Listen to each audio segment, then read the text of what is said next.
All we have received. Malachi chapter 3 verse 10. Break the whole night in the storehouse, that they may be food in my house. Test me in this, says the Lord Almighty. See, I will not open the floodgates of heaven and pour out so much blessing. This is our moment. Give thanks to acknowledge God.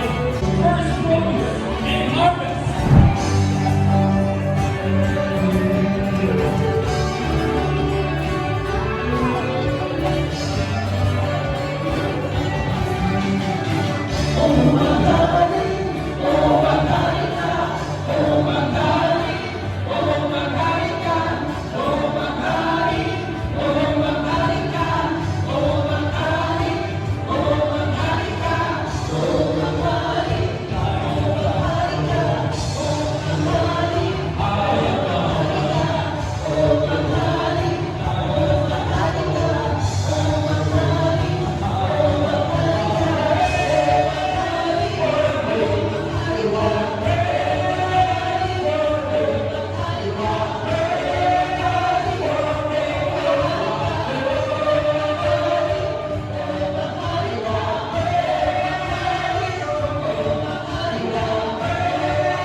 Ourselves in the holy presence of the Lord. In the name of the Father, and of the Son, and of the Holy Spirit. Amen.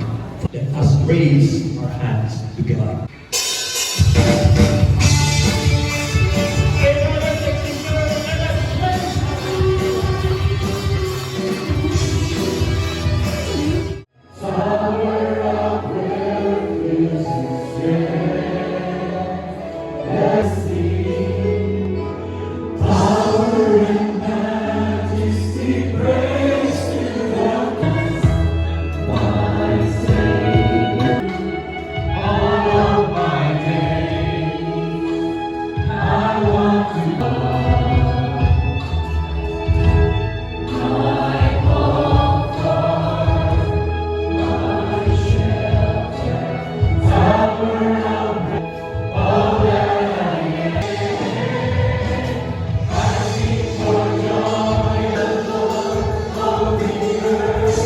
Our Father in heaven, hallowed be thy name. Thy kingdom come, thy will be done on earth as it is in heaven.